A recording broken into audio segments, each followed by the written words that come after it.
पुराणों के अनुसार ब्रह्मा जी से अत्रि, अत्रि से चंद्रमा, चंद्रमा से बुध और बुध से इलानंदन पुरूरवा का जन्म हुआ। पुरूरवा से आयु, आयु से राजा नहुष और नहुष से ययाति उत्पन्न हुए। ययाति से पुरु हुए। पुरु के वंश में भरत और भरत के कुल में राजा कुरु हुए। कुरु के वंश में शांतनु का जन्म हुआ। शांतनु से गंगानंदन भीष्म उत्पन्न हुए। उनके दो छोटे भाई और थे, चित्रांगद और विचित्रवीर्य। ये शांतनु से सत्यवती के गर्भ से उत्पन्न हुए थे। शांतनु के स्वर्गलोक चले जाने पर भीष्म ने अविवाहित रहकर अपने भाई विचित्रवीर्य के राज्य का पालन किया। भीष्म महाभारत के प्रमुख पात्रों में से एक हैं। ये महाराजा शांतनु के पुत्र थे। अपने पिता को दिए गए वचन के कारण इन्होंने आजीवन ब्रह्मचर्य का व्रत लिया था। इन्हें इच्छामृत्यु का वरदान प्राप्त था। एक बार हस्तिनापुर नरेश दुष्यंत आखेट खेलने वन में गए। जिस वन में वे शिकार के लिए गए थे, उसी वन में कण्व ऋषि का आश्रम था। कण्व ऋषि के दर्शन करने के लिए महाराज दुष्यंत उनके आश्रम पहुंच गए। पुकार लगाने पर एक अति लावण्यमयी कन्या ने आश्रम से निकलकर कहा, हे राजन, महर्षि तो तीर्थ यात्रा पर गए हैं, किंतु आपका इस आश्रम में स्वागत है।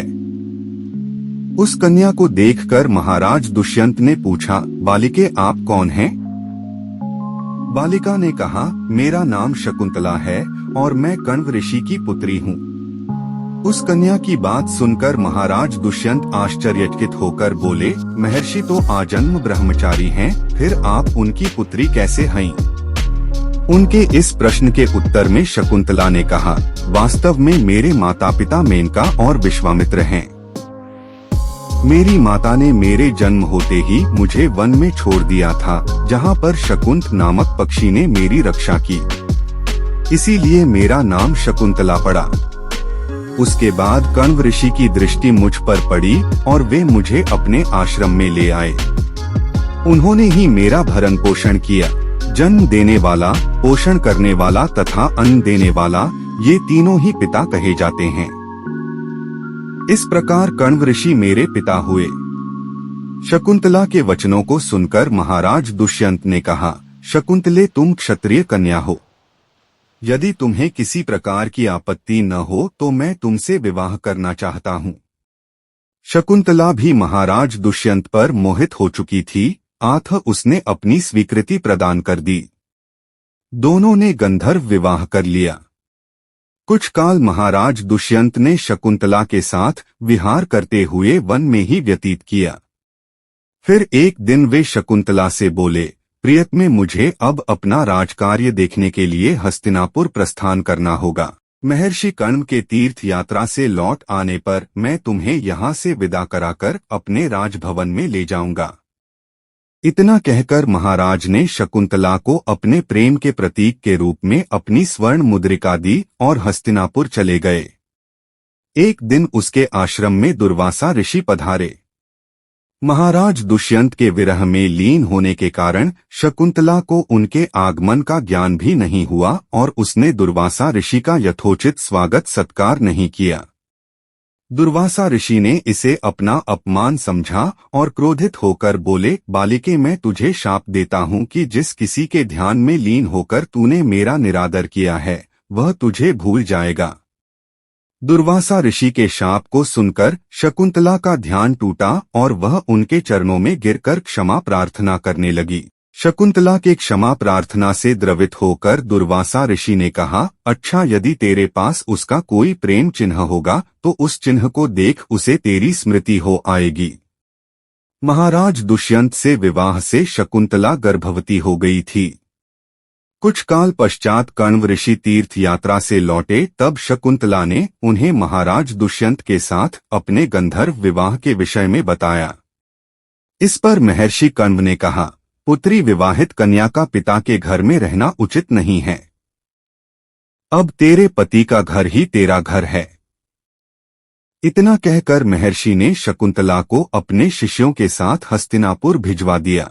मार्ग में एक सरोवर में आचमन करते समय महाराज दुष्यंत की दी हुई शकुंतला की अंगूठी, जो कि प्रेम चिन्ह थी, सरोवर में ही गिर गई।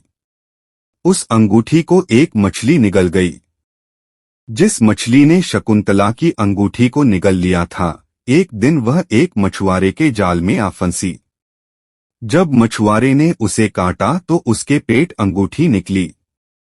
मछुआरे ने उस अंगूठी को महाराज दुष्यंत के पास भेंट के रूप में भेज दिया। अंगूठी को देखते ही महाराज को शकुंतला का स्मरण हो आया और वे अपने कृत्य पर पश्चाताप करने लगे। महाराज ने शकुंतला को बहुत ढूंढवाया किंतु उसका पता नहीं चला। कुछ दिनों के बाद देवराज इंद्र के निमंत्रण पाकर देवासुर संग्राम में उनकी सहायता करने के लिए महाराज दुष्यंत इंद्र की नगरी अमरावती गए।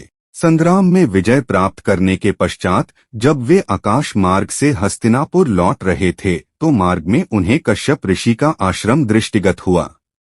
उनके दर्शनों के लिए वे वहां रुक गए। आश्रम में एक सुंदर बालक एक भयंकर सिंह के साथ खेल रहा था। मेनका ने शकुंतला को कश्यप ऋषि के पास लाकर छोड़ा था तथा वह बालक शकुंतला का ही पुत्र था। उस बालक को देखकर महाराज के हृदय में प्रेम की भावना उमड़ पड़ी। वे उसे गोद में उठाने के लिए आगे बढ़े तो शकुंतला की सखी चिल्ला उठी, हे भद्र पुरुष, आप इस बालक को न छुएं, अन्यथा उसकी भुजा में बंधा काला डोरा सांप बनकर आपको डस लेगा। यह सुनकर भी दुष्यंत स्वयं को न रोक सके और बालक को अपने गोद में उठा लिया।